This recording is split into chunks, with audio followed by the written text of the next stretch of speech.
معزز سامعین گرامی قدر، رمضان کا عظیم الشان مہینہ، رحمتوں اور برکتوں والا مہینہ ہم سب پہ سایہ فگن ہو چکا ہے۔ آج اسی ماہ مبارک کا پہلا جمعہ ہے۔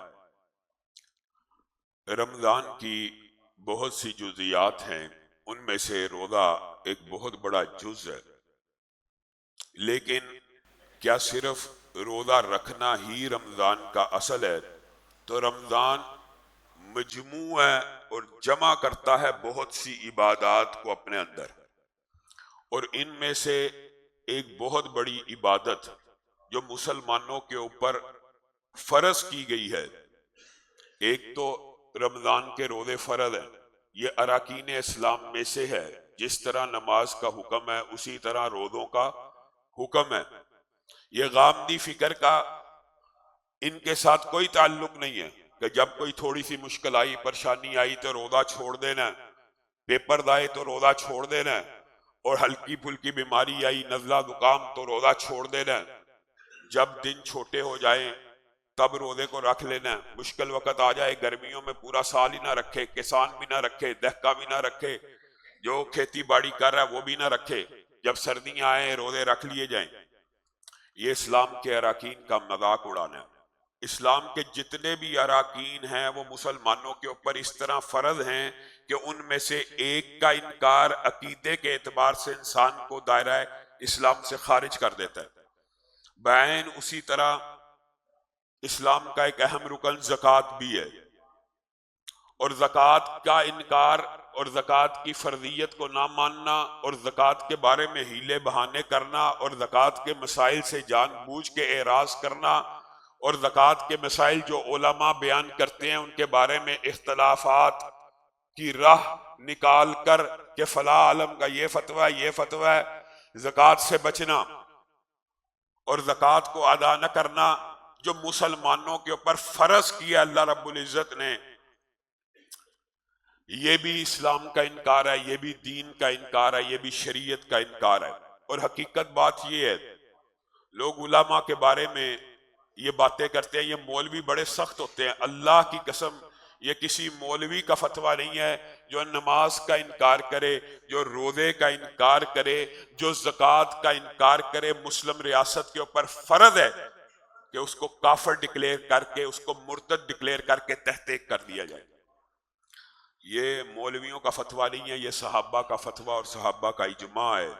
حضرت ابو بکر نے سب سے پہلا اجماع جو رسول اللہ صلی اللہ علیہ وسلم کے دنیا سے چلے جانے کے بعد کیا تھا وہ یہی کیا تھا کہ رسول اللہ کے دور میں جو شخص زکوٰۃ دیا کرتا تھا صاحب نصاب تھا، آج بھی اتنا کوئی صاحب نصاب ہو، ایک رسی بھی اس کے ذمہ واجب الادا ہو، اس کا بھی انکار کرے تو ابو بکر اپنی تلوار کو بے نیام کر کے اس کے سر کو قلم کر دے گا۔ زکوٰۃ کا انکار بھی ارتداد کی اور اسلام کے انکار کی ایک صورتحال ہے، اور مسلمان زکوٰۃ جو نکالتے ہیں وہ رمضان کے مہینے میں اس کی ابتدا کرتے ہیں۔ یہ ایک فرضی عبادت ہے جس کو نہ کرنے کی جو وعیدیں ہیں مختصر سے وقت میں آپ کے سامنے ان کا بھی احاطہ کریں گے، لیکن ایک رمضان کا بہت بڑا مقصد اور غرض و غایت یہ ہے کہ جہاں مسلمان اپنا صرف 2.5% زکوٰۃ نکالیں، غریبوں، مسکینوں، اداروں، دینداروں اور دین پسندوں کے اور فلاحی کاموں کے اوپر لگائیں، وہیں پر زکوٰۃ کے علاوہ بھی ایک بہت بڑا مصرف انسان کا صدقات، عطیات بھی ہوتے ہیں۔ کیا مسلمانوں کے اوپر صرف زکوٰۃ فرض ہے؟ جی ہاں، مسلمانوں کے اوپر صرف زکوٰۃ فرض ہے، لیکن 2 نفلی عبادتیں ایسی ہیں، 2 نفلی عبادتیں، ایک اللہ رب العزت کا ذکر اور ایک اپنی جیب میں سے پیسے کو نکالنا اور اپنے نفس کو چوٹ پہنچانا اور اپنے نفس کے اوپر ضربے لگانا، پیسے کو نکال کر انفاق کر کے، یہ بھی نفلی عبادت۔ یہ 2 نفلی عبادتیں اللہ رب العزت نے مسلمانوں کے اوپر فرض کی طرح واجب کی ہوئی ہیں۔ لوگ یہ سمجھتے ہیں جب آپ کہتے ہیں زکوٰۃ فرض ہے تو نفلی عبادت صدقات کیسے فرض ہیں؟ تو سن لیجئے، رسول اللہ صلی اللہ علیہ وسلم نے ارشاد فرمایا، ہر روز جب صبح ہوتی ہے تو دو فرشتے آسمان سے اترتے ہیں. ایک فرشتہ کہتا ہے اللہم اعطی منفقا خلفا، اور دوسرا فرشتہ کہتا ہے اللہم اعطی ممسکا تلفا. اے اللہ، جو آج ہر روز اترتا ہے، ہر روز جو بندہ آج تیرے رستے میں خرچ کرے اس کے لیے بہترین نعم البدل عطا کرنا اور اس کے مال کو ذخیرہ کر دینا اور اس کے مال کو اس کے لیے کافی کر دینا. اور اے اللہ، جو آج تیرے مال کو خرچ نہ کرے ہر روز ہر بندے کے لیے، جو آج تیرے مال کو خرچ نہ کرے اس کے مال کو روک لینا، اس کے مال کو تلف کر لینا اور اس کے مال کو اس سے بھی روک لینا اور اس کو دینے سے بھی روک لینا، اس کی برکتوں کو بھی روک لینا تاکہ اس کا ہاتھ تنگ ہو جائے. یہ کون دعا کر رہا ہے؟ فرشتہ. کس کے حکم سے کر رہا ہے؟ جب اللہ کے حکم سے کر رہا ہے اور اللہ ہی نے بھیجا تو کیا اللہ تعالیٰ نے یہ دعا سننی نہیں؟ جب اللہ کسی چیز کا حکم دے نا فرشتوں کو دعا کرو تو اس کا لا محالہ مطلب ہوتا ہے کہ یہ دعا میں نے قبول کر لی ہے. یاد رکھیے گا، یہ جو ذکر کو ہر روز فرض کیا گیا یا انفاق فی سبیل اللہ کو ہر روز فرض کیا گیا ہے، یہ اللہ کی عطا ہے کہ اللہ رب العزت نے اس سے بچنے کے لیے مسلمانوں کے لیے بہت بڑے راستے بنا دیے. مثلا مسلمان جو ہر روز اس کے اوپر انفاق فی سبیل اللہ فرض ہے، اس میں سے اگر وہ صرف چند لقمے بیوی کے منہ میں ڈال دیتا ہے، بچوں کو کھلا دیتا ہے، تو رسول اللہ صلی اللہ علیہ وسلم نے فرمایا، اور انفاق کا درجہ سمجھیے کہ یہ لقمے جو تو اپنی بیوی کے منہ میں ڈال رہا ہے، جو اپنے بچوں کے منہ میں ڈال رہا ہے، یہ بھی تیرا صدقہ لکھا گیا ہے. یہ بھی تیرا صدقہ لکھا گیا ہے. جو اپنے بیوی بچوں کے منہ میں ڈالے اس کا صدقہ لکھا جائے اور اس کا فرض ادا ہو جائے کم از کم کے اعتبار سے. تو جو لوگوں کے منہ میں ڈالے گا تو اس کے بارے میں اجر و ثواب کیا ہوگا؟ رسول اللہ صلی اللہ علیہ وسلم کو ام عائشہ نے ایک مرتبہ کہا کہ ایک عورت آئی تھی، میں نے اس کو کھجور کا ایک ٹکڑا دیا تھا، اس نے اپنے بچے یا بچی کے منہ میں ڈالا تھا، اور جب اس نے اس کو آدھی کھجور دی اور اس کے منہ میں ڈالا اور باقی کھجور اپنے منہ میں ڈالنے لگی، اور روایات مختلف ہیں، دو بچوں والی روایت بھی ملتی ہے، اپنے منہ میں آدھی کھجور ڈالنے لگی تو اس کی بچی نے دوبارہ طلب کیا تو اس نے اپنے ہاتھوں کو اپنے منہ سے روک لیا اور اپنی بچی کے منہ میں وہ باقی آدھی کھجور کو بھی ڈال دیا. رسول اللہ صلی اللہ علیہ وسلم بول اٹھے وحی والی زبان سے، اس ماں نے جو اپنی آدھی کھجور اس بچی کے منہ میں ڈالی ہے، اللہ نے اس وجہ سے اس کو بخش دیا. مجھے بتائیے کہ وہ عورت تو بخشی گئی کہ جس نے بچی کے منہ میں آدھی کھجور ڈالی. او بدبختو، ماں عائشہ کے اوپر تبرہ کرنے والوں، جس ماں عائشہ نے کھجور دی ہے وہ عورت اپنی آدھی کھجور دے کے تو بخشی گئی، لیکن ماں عائشہ نے جو کھجور دیا اس کا اجر و ثواب آپ کو علم نہ ہو سکا. آپ کے ذہن کے اوپر کیسے پردے ہیں. جس آیت مبارکہ کی آپ کے سامنے تلاوت کی ہے، اگر ہمیں صرف یہ آیت مبارکہ اور اللہ کی یہ ٹریڈنگ اور تجارت سمجھ آ جائے تو ہماری زندگی بدل جائے. آپ ایک ریڑی والے کے پاس جائیے اور اس سے کہیے مجھے 1 درجن کیلے دے، مجھے 1 کلو سیب دے. وہ کہے گا بھائی آپ مجھے 100 روپیہ دیں، 200 روپیہ دیں، 300 روپیہ دیں تو میں آپ کو کیلے دے دوں گا. آپ میں سے کسی کے ذہن میں کبھی یہ خیال آ سکتا ہے کہ میں اس کو 300 دوں گا وہ آگے سے مجھے 1 درجن کیلے نہیں دے گا، اور منہ مانگی قیمت بھی مانگ لے، آپ کو کہے 500 دو میں 1 کلو سیب دیتا ہوں. کسی کے ذہن میں ہلکا سا بھی ڈاؤٹ آتا ہے؟ حالانکہ وہ مخلوق ہے، انسان ہے. کسی کے ذہن میں یہ ڈاؤٹ آتا ہے میں نے اس کو 500 دیا تو یہ 1 کلو نہیں دے گا؟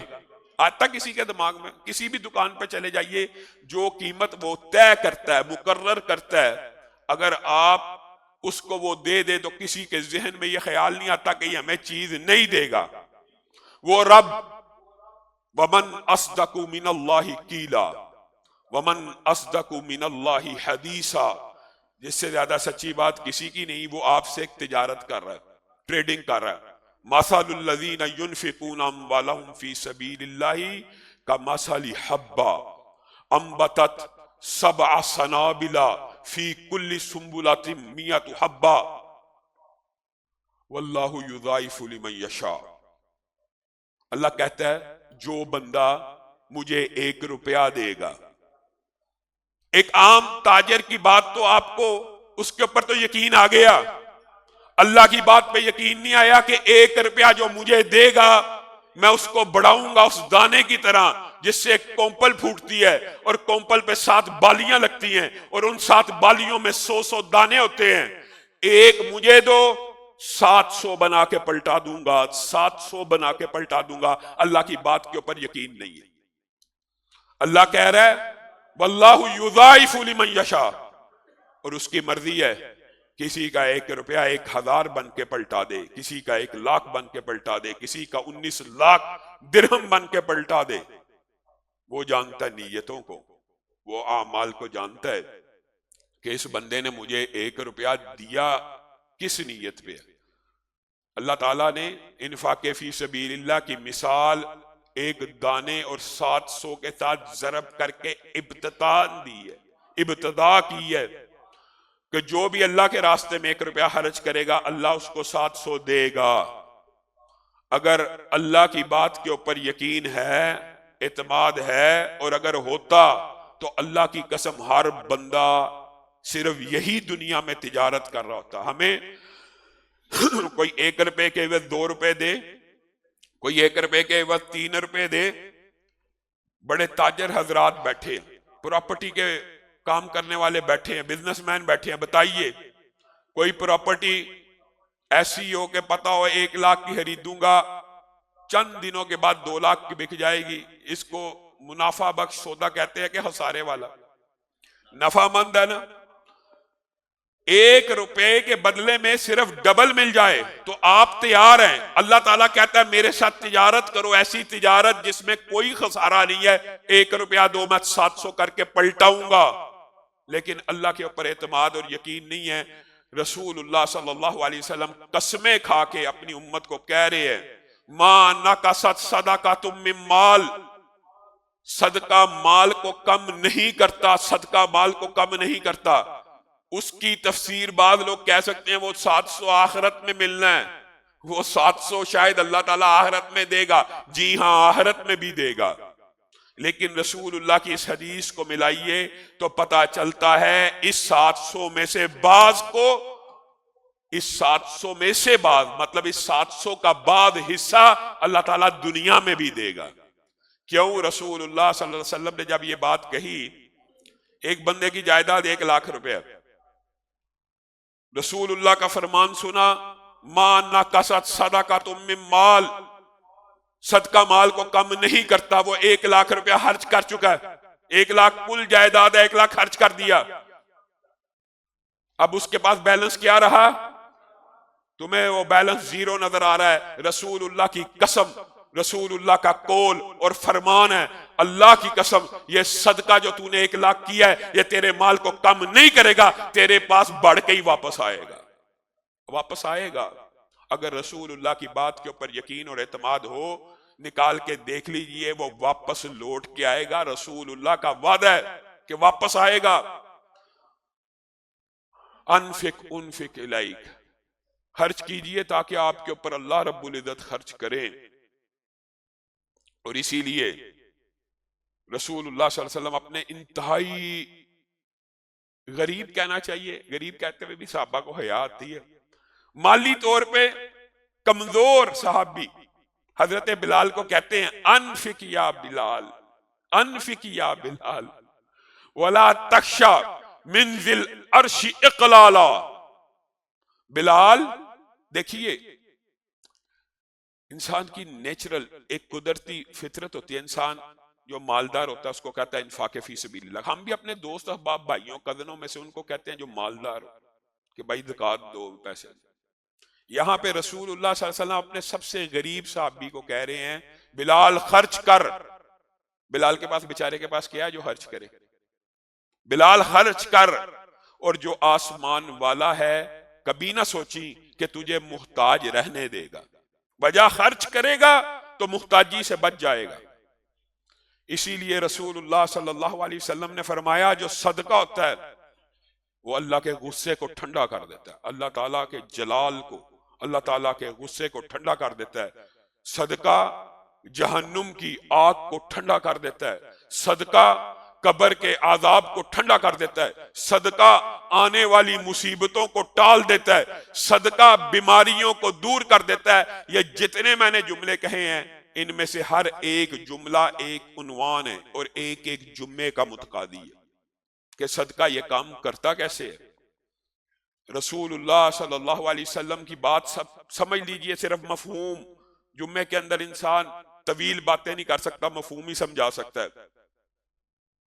رسول اللہ صلی اللہ علیہ وسلم نے جو مفہوم بیان کیا صدقہ کیسے کام آئے گا، رسول اللہ صلی اللہ علیہ وسلم نے فرمایا کل قیامت کے دن جب افراتفری نفسا نفسی کا عالم ہوگا، ہر شخص، لوگ سمجھتے ہیں شاید لوگوں کے پسینے میں غوطے کھا رہا ہوگا، نہیں، ہر شخص اپنے پسینے میں غوطے کھا رہا ہوگا کہ ایک بندے کا اتنا پسینہ ہوگا کہ انسان اس میں ڈوب سکتا ہے۔ جس دن سورج سوا نیزے پہ ہوگا اس دن صدقہ ایک واحد چیز ہوگی جو انسان کے سر کے اوپر سایہ کیے گئے ہوئے ہوگی، انسان کے سر کے اوپر اس کے کیے گئے صدقے کا سایہ ہوگا، اور جس کے اوپر صدقے کا سایہ ہوگا اس کے اوپر پسینے کا ایک قطرہ بھی نہیں آئے گا۔ بتائیے کیا قیامت کی سختیوں سے اور قیامت کے عذابوں سے اور گرمیوں سے بچانے کے لیے یہ حدیث کافی نہیں ہے؟ اور پھر رسول اللہ صلی اللہ علیہ وسلم نے اس سے بھی بڑی ایک بات کہی، یہ تو جو صدقہ کرتا ہے یہ صدقات نیک اعمال اس کے اوپر سایہ فگن ہوں گے قیامت کے دن، اس کے اوپر گرمی، حدت اور شدت کو اس سے بچائیں گے۔ لیکن رسول اللہ صلی اللہ علیہ وسلم نے فرمایا ایک بندہ صدقہ کرتا ہے ایک ہاتھ سے اور دوسرے ہاتھ کو خبر نہیں ہوتی، اس بندے کا مقام اس عام صدقہ کرنے والے سے اتنا بلند ہوگا کہ اس کو اللہ رب العزت اپنے عرش کا سایہ نصیب کریں گے۔ جس کو عرش کا سایہ نصیب ہو گیا اس کو سورج کی گرمی کچھ کہہ سکتی ہے؟ اس کو سورج کی حدت اور شدت کچھ کہہ سکتی ہے؟ عرش کا سایہ اے اللہ ہمیں ان لوگوں میں کرے جن کو قیامت کے دن آپ نے عرش کا سایہ نصیب کرنا۔ صدقہ اتنی بڑی عبادت ہے، اتنی بڑی نیکی ہے کہ رسول اللہ صلی اللہ علیہ وسلم اپنی ازواج مطہرات کو بھی اس کی ترغیب دیا کرتے ہیں۔ پہلے بلال کو دی، اپنی ازواج مطہرات کو دی۔ وہ جو بکری آئی تھی، وہ جو بکرا آیا تھا، وہ جو جانور آیا تھا، اس کا کوئی گوشت پڑا ہے، کوئی چیز باقی ہے؟ ماں نے کہا کہ اے اللہ کے رسول اس کی صرف دستی باقی ہے، آپ کو پسند ہے، اور ہم نے باقی تو سارے کا سارا صدقہ کر دیا ہے، صرف اس کی ایک دستی باقی ہے جو آپ کے لیے رکھی ہے۔ تو رسول اللہ صلی اللہ علیہ وسلم نے کہا صرف دستی باقی نہیں ہے، باقی سب اللہ کے ہاں باقی ہو گیا ہے، ہمیشہ رہنے والے۔ جو بندہ اپنی آخرت کے لیے مال کو بیچ رہا ہے، وَمَا تُقَدِّمُوا لِأَنفُسِكُم مِّن خَيْرٍ تَجِدُوهُ عِندَ اللَّهِ، اللہ کہہ رہا ہے جو چیز بھی اللہ کو بیچو گے اللہ کے ہاں پالو گے۔ یہ نہیں ہو سکتا کہ فَمَن يَعْمَلْ مِثْقَالَ ذَرَّةٍ خَيْرًا يَرَى، کہ جو بندہ 1 روپیہ بھی خرچ کرے، 2 روپے بھی خرچ کرے، اور انسان تو خرچ کر کے بھول جاتا ہے، لیکن کل قیامت کا دن ہوگا اللہ کے سامنے ان نیکیوں کو پائے گا، 1 روپیہ خرچ کرنے والا بھی پائے گا۔ اس لیے غریب لوگوں کے انفاق کا جو حکم رسول اللہ بار بار دیتے ہیں اس میں بھی تلقین ہے امیروں کو۔ امیروں کو جب حکم دیا، آج اسلام غریب ہے، واقعات طویل ہیں، صرف اشارہ کروں گا، آپ نے سنے ہوئے ہیں۔ ابو بکر پوری جائیداد سمیٹ کے لے آئے، عمر نے کہا آج میں اتنا انفاق کروں گا کہ آج ابو بکر سے آگے نکل جاؤں گا، آدھی جائیداد اٹھا کے لے آئے۔ جب ابو بکر کو دیکھا اور رسول اللہ نے پوچھا کیا لے کے آئے ہو، کہا جو کچھ تھا لے کے آئے ہوں۔ کیا چھوڑ کے آئے ہو؟ اللہ اور اس کے رسول کی محبت گھر میں چھوڑ آئے ہوں، بس۔ تو حضرت عمر نے کہا تھا اللہ کی قسم یہ وہ دن تھا جس دن میں نے ارادہ کیا کہ میں نے ابو بکر کے ساتھ نیکی میں بھی مسابقت نہیں کرنی، ابو بکر سے آگے کوئی نہیں نکل سکتا۔ اس دن یہ وہ دن تھا کہ جب رسول اللہ ترغیب دے رہے امیروں کو بھی اور حضرت عثمان کو بار بار جو بندہ 100 اونٹ دے گا اس کے لیے جنت عثمان کھڑے ہوئے، 100 اونٹ عثمان کھڑے ہوئے، 100 اونٹ عثمان، 7 مرتبہ عثمان کھڑے ہوئے۔ پھر کہا جو دینار دے گا، جو سونا دے گا اس کے لیے جنت، پھر عثمان کھڑے ہوئے۔ رسول اللہ صلی اللہ علیہ وسلم اپنے ہاتھوں میں وہ سونے کی ڈلیاں ایسے ایسے کر رہے ہیں اور کہہ رہے ہیں ما ضر ابن عفان ما عمل بعد اليوم، عثمان سن لے، بس کر دے، بس کر دے، آج کے بعد کوئی بھی عمل نہیں کرے گا جنت میں داخل ہو جائے گا۔ یہ امیروں کے صدقے ہو رہے ہیں اور غریبوں کو ترغیب کس طرح دی جا رہی ہے؟ ایک صحابی آیا ہے اپنے ہاتھ سے محنت مزدوری کر کے، کھیتی باڑی کر کے، چند کھجوریں جو ہاتھ میں آ جاتی ہیں، کتنی کو آ سکتی ہیں، ہاتھوں میں لے کے آ رہے ہیں۔ رسول اللہ صلی اللہ علیہ وسلم تیزی سے اس کی طرف بڑھے، کیا لے کے آیا؟ یہ لے کے آیا وہ جو گلے کے ڈھیر ابو بکر عمر عثمان کے پڑے ہیں، وہ سونے کے جو انبار پڑے ہیں، رسول اللہ نے وہ چند کھجوریں پکڑی اور اس گلے کے ڈھیر کے اوپر بکھیر دی۔ اے اللہ کے رسول یہ کیا کیا؟ کہا ان کھجوروں کی وجہ سے اس گلے کے ڈھیر میں برکت پیدا ہو جائے گی۔ کئی مرتبہ ایک غریب آدمی کا صدقہ اللہ کی قسم امیر آدمی کے صدقے سے آگے نکل جاتا ہے، اور اتنی عظیم عبادت، اتنی عظیم عبادت، اتنی عجیب جہتے ہیں۔ آپ اور میں بھی اپنی ذات کی مثال، میں بھی یہ کوشش کرتا ہوں کہ جو مستحق ہے، جہاں ضرورت ہے وہاں لگے۔ آپ بھی یہ کوشش کر رہے ہوتے ہیں کہ جو مستحق ہے اس کو لگے، لیکن سبحان اللہ، سبحان اللہ، اللہ کے رسول نے اس نیکی کے بارے میں اتنی عظیم حدیث کو بیان کیا کہ یہ اگر غیر مستحق کو بھی چلا جائے تو تو نے اگر خرچ کیا تجھے اس کا اجر مل جائے گا۔ کیسے؟ ایک بندے نے صدقہ کیا، وہ ایک زانی عورت کے پاس چلا گیا، صبح ہوئی، لوگوں میں بات مشہور ہوئی، رات کوئی نکلا تھا چوری چھپے ایک زانیہ کو صدقہ دے گیا۔ وہ بندہ سوچنے لگا اے اللہ تو ہی سب سے پاک ذات ہے، صدقہ تو تیرے لیے دیا تھا، وہ زانیہ کو چلا گیا۔ اگلے دن پھر صدقہ نکالا، رات گزری، آواز آئی رات کو پھر کوئی نکلا تھا، ایک مالدار کو صدقہ دے گیا، جو غیر مستحق ہے، وہ بھی غیر مستحق، یہ بھی جو ہم سمجھتے ہیں یار گناہ گار کو نہیں دینا، مالدار کو دے گیا۔ پھر اللہ کے سامنے گڑ گڑایا اللہ تعالیٰ صدقہ تیرے لیے دیا تھا، مالدار کو چلا گیا۔ پھر اگلے دن صدقہ نکالا، اگلے دن پھر شور مچ گیا کہ رات کو کسی نے وہ جو مشہور چور ہے اس کو صدقہ دے دیا۔ وہ بندہ گڑ گڑایا اللہ کے سامنے، اللہ یہ کیا معاملہ ہے؟ خالص تیری لیے صدقہ لے کے جاتا ہوں، زانیہ کو چلا جاتا ہے، امیر کو چلا جاتا ہے، چور کو چلا جاتا ہے۔ سویا اس کو، ہاں بھائی اللہ رب العزت نے تیرے صدقے کو قبول کر لیا۔ کہا کس وجہ سے؟ کہا اس لیے کہ زانیہ کو دیا ہے، امید ہے زنا سے رک جائے گی، اس دن زنا نہیں کرے گی جس دن تو صدقہ دے کے آئے۔ مالدار کو صدقہ دیا، اس کو حیا اور شرم آئے گی کہ میں امیر ہو کے صدقہ لے رہا ہوں، دے کیوں نہیں رہا، تیرا صدقہ قبول کر لیا گیا۔ چور کو صدقہ دیا، اس دن چوری سے بعد آ جائے گا۔ گویا محدثین نے ان کے اوپر باب باندھے کہ یہ عبادت اللہ رب العزت کو اتنی پسند ہے کہ غیر مستحق کے پاس بھی چلی جائے تو قبول ہو جاتی ہے۔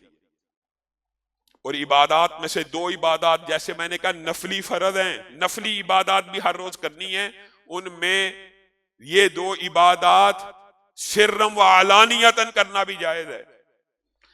یہ اتنی بڑی عبادت ہے کہ اس کو علانیہ بھی کیا جائے تو اللہ تعالیٰ اس میں ریاکاری کے عنصر کو بھی محو کر کے قبول فرما لیتے۔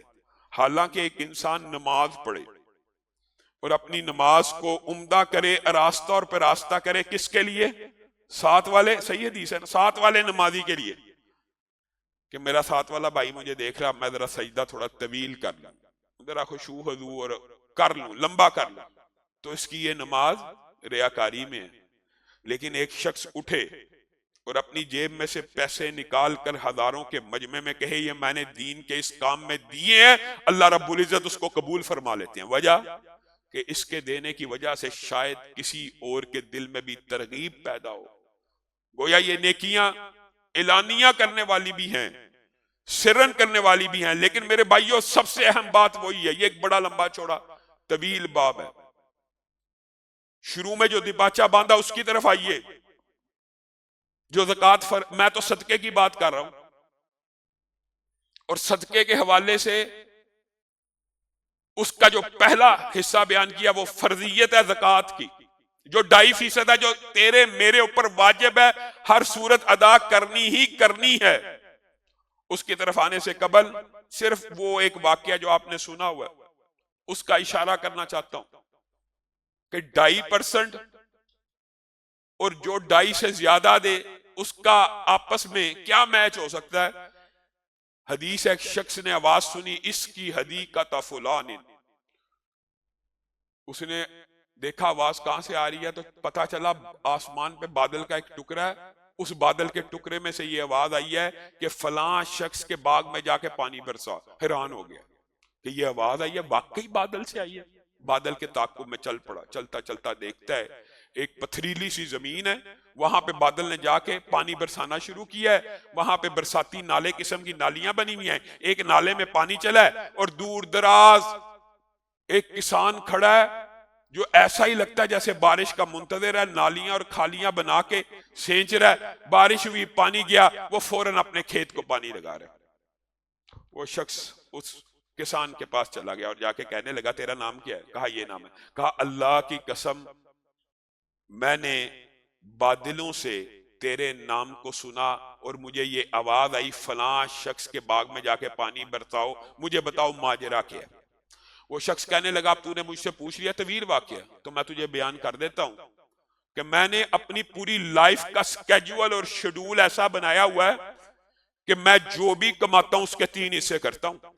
ایک حصہ بیوی بچوں اور اپنے لیے رکھ لیتا ہوں صرف 33%، اور 33% دوبارہ اسی تجارت میں، اسی کھیتی باڑی میں، اسی بیج کے اندر، اسی کو سینچنے میں اور اس کی آبیاری میں لگا دیتا ہوں.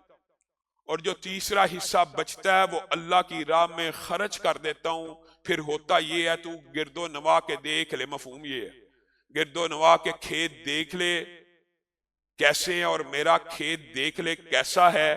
میں جب 33% اللہ کی بارگاہ میں خرچ کر لیتا ہوں تو پھر اللہ رب العزت کے اوپر اعتماد کر کے اس بنجر زمین کے اندر، اس صحرا کے اندر بیج بوتا ہوں. اللہ تعالیٰ اسی طرح بادل کی ایک ٹکری بھیجتا ہے، ارد گرد کے کھیت ویران رہ جاتے ہیں، میرے کھیت میں سے اللہ تعالیٰ فصلوں کو لہلہاتا ہے.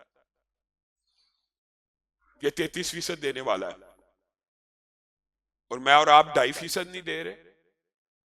اور 2.5% نہ دینے والے کے بارے میں قرآن پاک میں آیات ہیں والذین یکنزون الذھب والفضہ ثم لا ينفقونها فی سبیل اللہ فبشرہم بعذاب علیم یوم یحمى علیہا فی نار جہنم فتقوی بہا جباہہم وجنوبہم وظہورہم ھذا ما کنزتم لانفسکم فذوقوا ما کنتم تکنزون. جو اللہ کے راستے میں خرچ نہیں کرتے اور ان کے پاس سونا بھی ہے اور چاندی بھی ہے، والذین یکنزون الذھب والفضہ، اور پھر وہ اللہ کے راستے میں خرچ نہیں کرتے، یعنی ان کے اوپر زکوٰۃ واجب ہو گئی ہے اور وہ زکوٰۃ کو ادا نہیں کرتے. یہ مال زکوٰۃ جو جس کی زکوٰۃ کو ادا کرنا تھا یہ پگھلا کے، سونے اور چاندی کو پگھلا کے ان کے ماتھوں کے اوپر، ان کے کمروں کے اوپر، ان کی پشتوں کے اوپر، ان کے چہروں کے اوپر داغا جائے گا، انڈیلا جائے گا. مجھے بتائیے کل قیامت کا دن جب آنا ہے، حساب کتاب تو جب ہونا ہے وہ ہونا ہے اور دن کی شدت اور حدت بھی ہے، لیکن کیا آپ نے کوئی ایسا عذاب بھی سنا ہے کہ جس کو، ایک تو قبر کا عذاب ہے، درست ہے، دوسرا حشر کے اندر ہی عذاب ہونا شروع ہو جائے. حشر میں 50,000 سال کا دن ہے، لوگوں کا حساب کتاب ہو رہا ہے. اصل اس کی یہ ہے کہ لوگ منتظر کھڑے، حشر کی شدت بھی ہے، حدت بھی ہے، گرمی بھی ہے، یہی کافی ہے عذاب. لیکن بعض بدبخت ایسے ہوں گے کہ جن کو یہ دن شروع ہوا تو عذاب شروع، اور 50,000 سال تک جب لوگوں کا حساب ہو رہا ہے ان کو عذاب ہوتا ہی رہے گا. رسول اللہ صلی اللہ علیہ وسلم نے فرمایا یہ وہ شخص ہوں گے، وہ لوگ ہوں گے جو اپنے مالوں کی زکوٰۃ ادا نہیں کرتے. ان کے اونٹ، ان کے گائے، ان کے بکریاں، ان کے مال، مراد یہ مال. اگر ایک بندے نے اونٹ کی زکات نہیں دی ہوگی تو اس کا اونٹ پورا 50,000 سال یہی عمل کرتا رہے گا کہ وہ کھڑا ہے، وہ اونٹ کو باری برکم کر کے اس کے اوپر سے گزار دیا جائے گا، ہڈیاں پیسی گئی، پھر کھڑا ہوا، پھر اونٹ آیا، پھر ہڈیاں پیسی گئی۔ یہ 50,000 سال ابھی حساب نہیں ہوا، حساب کتاب سے پہلے ان بندوں کو عذاب ہونا شروع ہو جاتا ہے جو اللہ کے راستے میں فرض کی گئی زکوٰۃ کو ادا نہیں کرتے۔ اور یہ صرف زکوٰۃ کے بارے میں نہیں ہے، یاد رکھیے یہ حکم بنیادی طور پہ اراکین اسلام کے بارے میں ہے۔ اراکین اسلام میں سے کوئی ایک رکن کی خلاف ورزی کرنے والے کو عذاب موت کے وقت ہی شروع ہو جاتا ہے، اور حشر میں بھی ہوتا ہے، اور حشر کے اندر اگرچہ بعد میں حساب کتاب ہونا ہے لیکن اپنے عذاب کا ایک بہت بڑا حصہ اس حساب کتاب سے پہلے ہی وہ بھگت چکا ہوتا ہے۔ یعنی اتنی رسول اللہ صلی اللہ علیہ وسلم نے کہا جو اپنے مالوں کی زکوٰۃ ادا نہیں نہ کرتے ان کے اوپر ان کے مال گنجے سانپ کی طرح آئیں گے اور ان کی گردن سے ان کو لپیٹ کے ان کو ڈستے رہیں گے۔ ایسا سانپ ہے، عام سانپ جو قبر والے ہیں، جو جہنم والے ہیں، ان کے بارے میں یہ ہے۔ تو جو ایک خصوصیت سے اللہ تعالیٰ نے بیان کیا اس کا آپ شدت کا اندازہ لگائیں کہ رسول اللہ صلی اللہ علیہ وسلم نے فرمایا کہ اگر آخرت کا، قبر کا ایک سانپ دنیا میں آ کے سانس لے لے، سانس، تو زمین کے اوپر سبزہ نہ ہوگے، اور اگر ایک مرتبہ ڈس لے تو 40 سال جو ڈستے وقت کبھی کوئی چیز انسان کو کاٹے، اللہ تعالیٰ نے سسٹم بنایا، اس وقت شدید تکلیف ہوتی ہے اور پھر آہستہ آہستہ کم ہونا شروع ہو جاتی ہے، انفیکشن ہو جانا بات کی بات ہے۔ رسول اللہ صلی اللہ علیہ وسلم فرماتے ہیں کہ جس وقت جو تکلیف انسان پہلے لمحے میں محسوس کرتا ہے 40 برس تک ویسے ہی مسلسل محسوس کرتا ہے۔ زکاتوں کو ادا نہیں کیا جا رہا۔ میں بالعموم، یہ ایک ساتھی نے میری توجہ اس طرف مبذول کروائی ہے، میں بالعموم میں بھی صدقات کے حوالے سے گفتگو کرتا رہا ہوں، آپ کو پتا پہلے خطبات لوگوں نے کہا علامہ صاحب آپ لوگوں سے صدقات کا طلب کرتے ہیں، لوگ زکوٰۃ ادا نہیں کرتے۔ یعنی جو چیزیں ہمارے وہم و گمان اور تصور میں بھی نہیں ہوتا کہ واقعی آج بھی کوئی ایسے لوگ ہیں جو اراکین اسلام کو پورا نہیں کرتے، کہ زکوٰۃ ادا نہیں کر رہے، اور زکاتوں سے بچنے کے لیے مولویوں کے پنکھا چلا فتوے لے رہے ہیں۔ علامہ صاحب جو پراپرٹی ہے وہ سیونگ ہے، وہ جو سیونگ ہے، سیونگ کے اوپر زکات نہیں ہوتی۔ اللہ کے بندو، اللہ کے لیے یہ مسئلہ سمجھ لو، اللہ کی قسم کھا کے کہہ رہا ہوں، زکات کو ادا کرنا یہ اللہ نے فرض کیا، میری قسم کھانے سے نہیں ہے، لیکن جو بندہ اس طرح کی ہیلے بہانوں سے زکات کو بچانے کی کوشش کرتا ہے اس کا مال اللہ تلف کرتا ہے، کم کرتا ہے، اور اس کو اچھا لوگ سمجھتے ہیں تلف کرنے سے مراد یہ ہے کہ 1 کروڑ تھا 50 لاکھ رہ جائے، نہیں، تلف کرنا یہ بھی نہیں ہوتا۔ تلف کرنا یہ ہوتا ہے کہ 1 کروڑ تو نے سیونگ کی تھی کہ میں اپنے ذات پہ لگاؤں گا، ٹریول پہ لگاؤں گا، بچوں کے کھانے پینے اور کپڑے پہ لگاؤں گا۔ تلف کرنا یہ ہوتا ہے کہ وہ 1 کروڑ نہ اپنی ذات پہ لگا سکا، نہ بچوں پہ لگا سکا، بیماری پہ لگ گیا۔ آپ نے تلف کرنا پتہ نہیں یہ سمجھا ہوا صرف مال میں کمی ہو رہی ہے، نہ مال سے برکت ختم ہو جانا۔ یاد رکھیے ہر کیش ان ہینڈ، یکم رمضان آئے، اور یہ بھی ایک تجارت کا اصول ہے، اس کو بھی سمجھ لیجئے۔ لوگ پوچھتے ہیں 1 سال اس رقم کو نہیں ہوا، 1 سال اس رقم کو نہیں ہوا، 1 سال، یہ بھی ہیلا بہانہ ہوتا ہے۔ آپ نے اپنی زندگی میں جو تاریخ مقرر کرنی ہے، بالعموم جو کاروباری حضرات دیندار ہوتے ہیں وہ رمضان کی تاریخ مقرر کرتے ہیں، 1، 2، 3، 4 جو انہوں نے مقرر کی ہوتی ہے۔ آپ سمجھے مثال کے طور پہ 1 رمضان ہے، آج آپ کے پاس ٹوٹل کیش ان ہینڈ کتنا ہے، یہ نہیں دیکھنا کل آیا پرسوں آیا، جو کل آیا اس کو بھی گن لیجئے، جو پرسوں آیا، جو سال پہلے 6 مہینے پہلے آیا۔ آج ٹوٹل بینک بیلنس کتنا ہے؟ 1 لاکھ۔ ٹوٹل جائیداد برائے فروخت کتنی ہے؟ 1 لاکھ۔ لوگ کہتے ہیں پراپرٹی لی ہوئی ہے، اللہ کی قسم پراپرٹیوں والے اگر پراپرٹیوں کی صحیح زکات دینا شروع کر دیں تو ہمارے دینی اداروں کو کسی کے سامنے ہاتھ پھیلانے کی ضرورت نہیں ہے۔ جو پراپرٹی برائے فروخت ہوتی ہے نا، وہ مال برائے فروخت کے حکم میں ہے، اس کے اوپر زکات واجب ہے، فرض ہے۔ زکات سے منہا جو چیز ہوتی ہے وہ ذاتی گھر ہے، انسان اپنے لیے گھر بنائے لاہور میں، پنڈی میں، اسلام آباد میں، جتنے بنانے چاہتا ہے، اللہ تعالیٰ نے اجازت دیا یہ زکوٰۃ سے مستثنی ہے اگر تو نے ذاتی استعمال کرنے۔ انسان ایک گاڑی لینا چاہتا ہے، 2 لینا چاہتا ہے، 10 لینا چاہتا ہے، اللہ تعالیٰ نے فیسیلیٹی دی ہے، یہ تیری ذاتی سواری ہے، زکوٰۃ سے مستثنی ہے۔ اس مستثنی کے لفظ کو سن کے علامہ صاحب، وہ جو سونا 100 تولے ہے وہ ہمارے بیوی بچے استعمال کرتے ہیں، استعمال کے سونے کے اوپر زکوٰۃ نہیں ہے۔ اللہ کی قسم یہ گمراہ کن اور باطل فلسفہ ہے۔ اب پھر مولویوں کے پیچھے بھاگتے ہیں، فلاں مولوی نے کہا رسول اللہ صلی اللہ علیہ وسلم نے ایک بچی کے ہاتھ میں سونے کے 2 کنگن دیکھے، پوچھا کیا ان سونے کے 2 کنگنوں کی زکوٰۃ کو ادا کر دیا گیا ہے؟ کیا تم یہ چاہتی ہو کہ یہ سونے کے کنگن کل قیامت کے دن آگ کے کنگن بن جائیں؟ بتائیے استعمال ہو رہے تھے کہ گھر پڑے تھے؟ جائیداد ذاتی استعمال کے اوپر جس کے اندر رہائش ہے زکوٰۃ نہیں، سواری ذاتی استعمال کے اوپر زکوٰۃ نہیں، لیکن سونا چاندی سیونگ میں ہے، سونا اور چاندی سیونگ ہے، جتنی سیونگ ہوتی ہے اس سب کے اوپر زکوٰۃ ہوتی ہے، جتنا مال برائے فروخت ہوتا ہے اس سب کے اوپر زکوٰۃ ہوتی ہے، جتنا کیش ان ہینڈ ہوتا ہے اس کے اوپر زکوٰۃ ہوتی ہے۔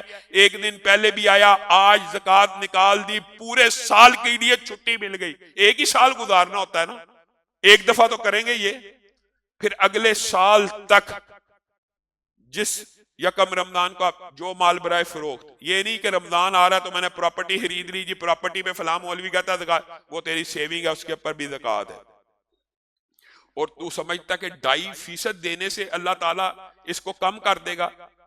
اور اللہ تعالیٰ نے قرآن پاک میں یہ فلسفہ بھی بیان کر دیا، اور ان کو بلایا جاتا ہے کہ اپنے مالوں کی زکوٰۃ ادا کرو، تو ان کو اندیشہ ہوتا ہے کہ ہم فقیر ہو جائیں گے، بخل دکھاتے ہیں، اور جو کوئی بخل دکھاتا ہے وہ اپنی ذات کے ساتھ بخل کرتا ہے۔ اللہ تعالیٰ غنی ہے، اور تم لوگ فقیر ہو، اللہ غنی ہے۔ یہ جو اللہ تعالیٰ تم سے تمہارے مالوں کی زکوٰۃ مانگ رہا ہے، کیا اللہ تعالیٰ کو مال کی ضرورت ہے؟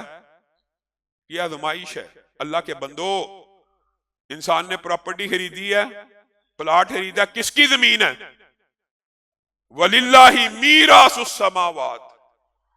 اللہ کے یہ جو قیامت آنی ہے نا، یہ عجیب آیت ہے قرآن پاک کی، اگر بندہ غور کرے کہ اللہ ہی کی وراثت ہے زمین و آسمان میں جو کچھ ہے۔ اس آیت کی اگر آپ تفسیر پڑھے حیران رہ جائیں گے، اس کا مطلب کیا ہے؟ جس دن زمین و آسمان کو اللہ تعالیٰ نے بنایا، جس دن زمین کے اندر اللہ تعالیٰ نے سونا اتارا، یہ سونا تیرے اور میرے اندر تقسیم تو ہو سکتا ہے، منتقل تو ہو سکتا ہے، اس میں سے ایک رائی اور چھٹاکی کم نہیں ہوگی۔ قیامت والے دن یہ سارا سونا اسی زمین کے اندر رہ جانا، کسی نے ساتھ لے کے نہیں جانا، اور اللہ ہی اس کا وارث ہے۔ سارا مال اللہ کا ہے جو اللہ تعالیٰ نے تمہیں دیا ہے، اور اللہ کے پاس ہی لوٹ جانا ہے۔ 1 اونس 1 پاؤنڈ تغیر اور تبدل ہو سکتا ہے، لیکن اللہ تعالیٰ کی جو معین کردہ اور مقدار اور تقدیر، یعنی تقدیر، اللہ تعالیٰ نے کسی چیز کی تقدیر لکھی ہے، 1 ٹن میں نے پیدا کیا، اس میں سے ایک چھٹاک بھی قیامت کے دن کم نہیں ہونی، ایک چھٹانگ بھی، وہ اتنا ہی اللہ کو واپس چلا جانا ہے، وہ تو اللہ تعالیٰ نے تمہارے درمیان بانٹا ہے۔ اور اسی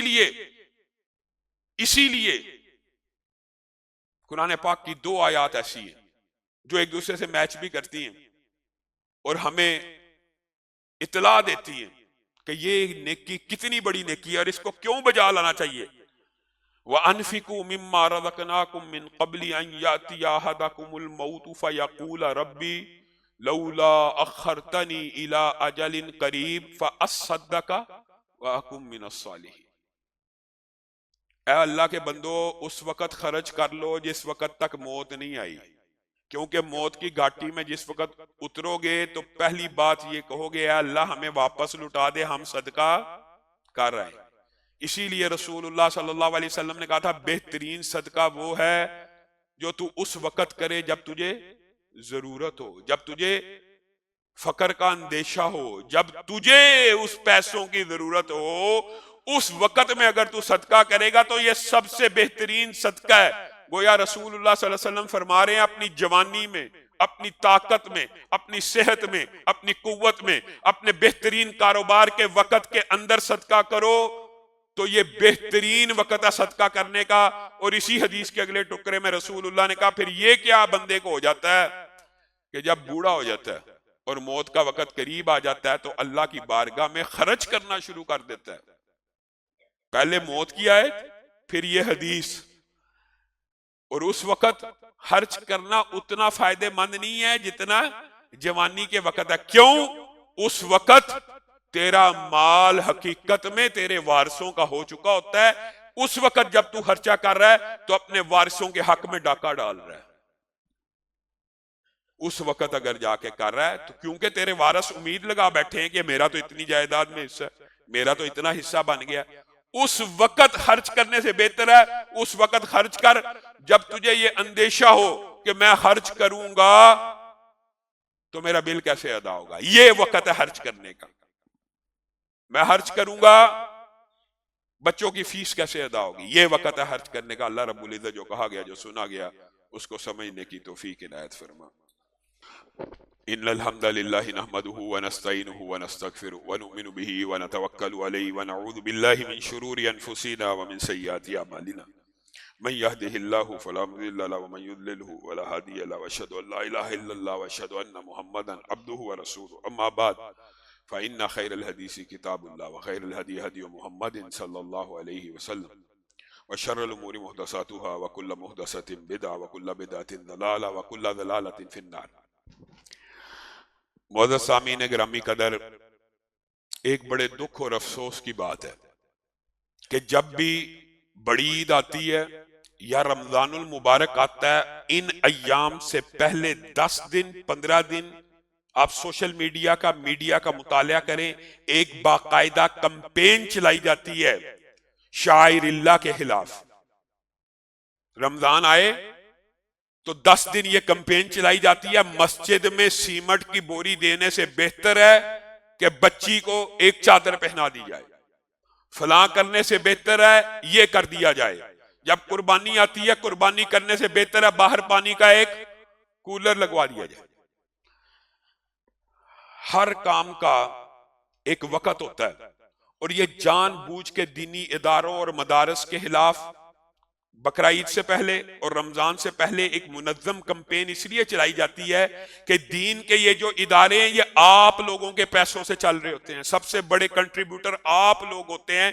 ان کے ذہن میں یہ شک اور شبہ دین کے اداروں کے بارے میں ڈال دیا جائے اور بعد میں جو کمپین چلائی جاتی ہے وہ کیا ہوتی ہے؟ این جی اوز کے بارے میں، ہسپتالوں کے بارے میں. میں ہسپتالوں کو زکوٰۃ دینے کا مخالف نہیں ہوں، میں این جی اوز کو زکوٰۃ دینے کا مخالف نہیں ہوں، لیکن آپ نے یہ غور کرنا ہے کہ ان کے ڈونرز تو ایسے لوگ بھی ہوتے ہیں جو مسلمان بھی نہ ہوں. ان کے ایسے ڈونرز بھی ہوتے ہیں کہ جن کو اسلام کی الف بھی نہ پتا ہو، وہ بھی ایسے اداروں کو ڈونیٹ کرتے ہیں. کینسر ہاسپٹلز ہوں، بلڈ ڈونیشن کے ادارے ہوں، ان کو بھی سپورٹ کرنا چاہیے، میں اس کے مخالف نہیں ہوں، لیکن ان کے ڈونرز ایسے لوگ ہوتے ہیں جو سرے سے دین پسند نہیں ہوتے. معاشرہ بالعموم دین پسند اور دین پرست اور خدا ترس ہوتا ہے.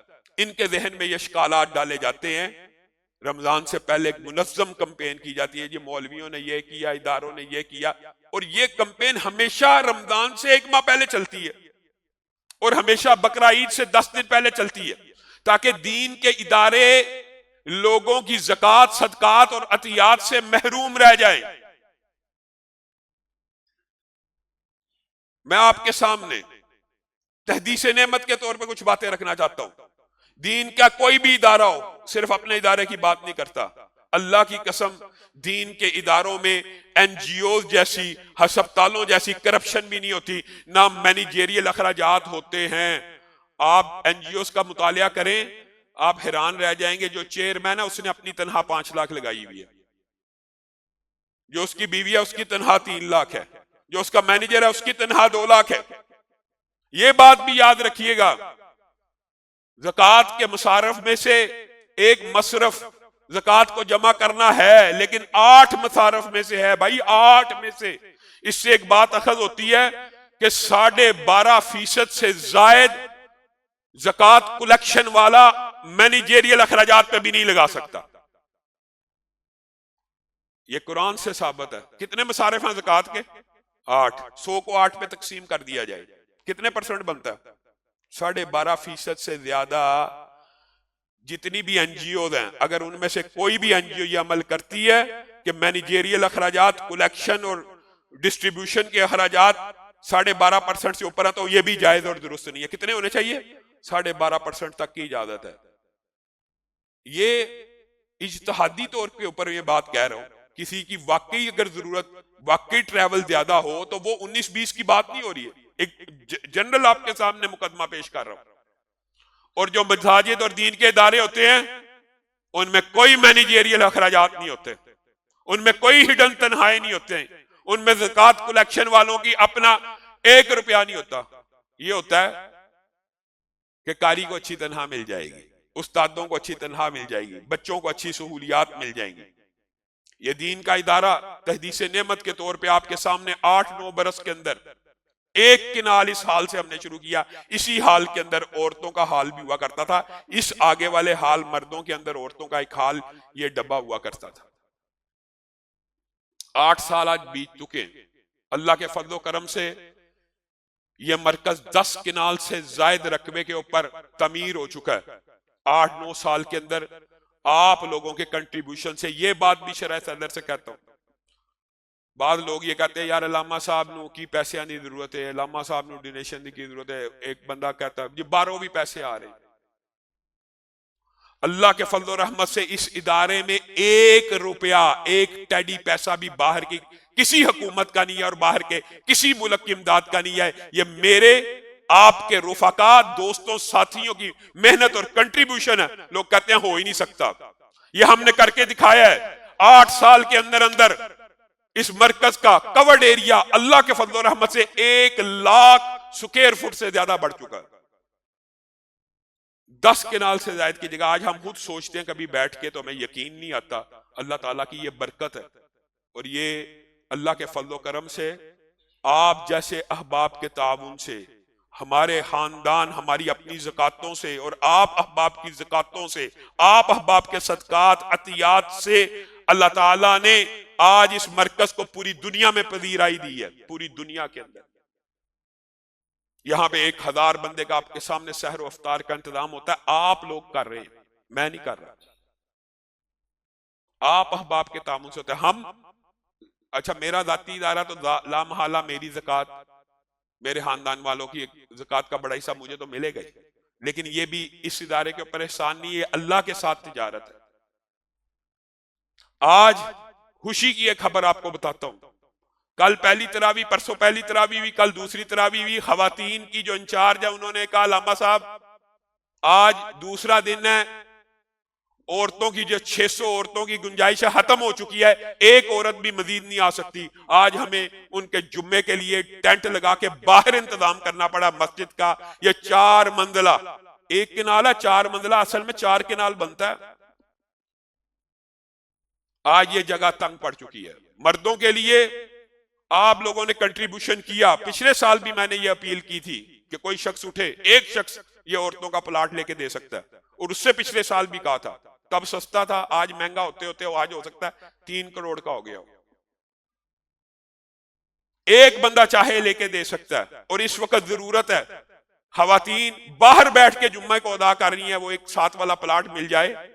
اس عورتوں کی مسجد جو صرف 1 کنال پہ بنائی تھی اور ہم یہ سمجھتے تھے کہ 1 کنال پتہ نہیں کب بنے گا, آج دوسرا سال ہے وہ عورتوں کی مسجد بھر چکی ہے. اور وہاں پہ دین کا بچیوں کا ایک عظیم الشان ادارہ ہاسٹلائڈ, میں نے آج تک مردوں کے شعبے کے اندر ہاسٹلائڈ بچہ نہیں رکھا, لیکن خواتین کی ایک ایسی ٹیم میسر آئی الحمدللہ. وہاں پہ ہاسٹل بھی بن گیا, بچیاں رہتی بھی ہیں, کسی کو کانوں کان خبر بھی نہیں ہے کہ بچیاں رہتی بھی ہیں. ایسا سسٹم بنایا ہوا. آج وہ جگہ تنگی دامہ کا شکار ہے. صرف 100 لوگ چاہیں تو 3-3 لاکھ دے کے وہ جگہ خرید سکتے ہیں, لیکن یہ کام آپ نے کرنا ہے. میں تو یہ سمجھتا ہوں کہ یہ جو ادارہ جتنا بڑھ چکا ہے, اس کے جو ماہانہ اخراجات ہیں وہی رمضان میں آپ سے اپیل کر کے اگر پورے سال کے اکٹھے کر لیے جائیں تو کافی ہیں، لیکن پھر لوگ کہتے ہیں علامہ صاحب یہ اللہ کے فضل سے 25 لاکھ سے اوپر کا کلین ڈلوایا، اس کی پیمنٹ ادا کرنی، کلین پوا لیا جے، کل بندہ کہتا ہے تو سیلنگ نہیں سی کروانی، میں کہا کروا دیں، تو آگے سے مسکرانا شروع ہو گیا۔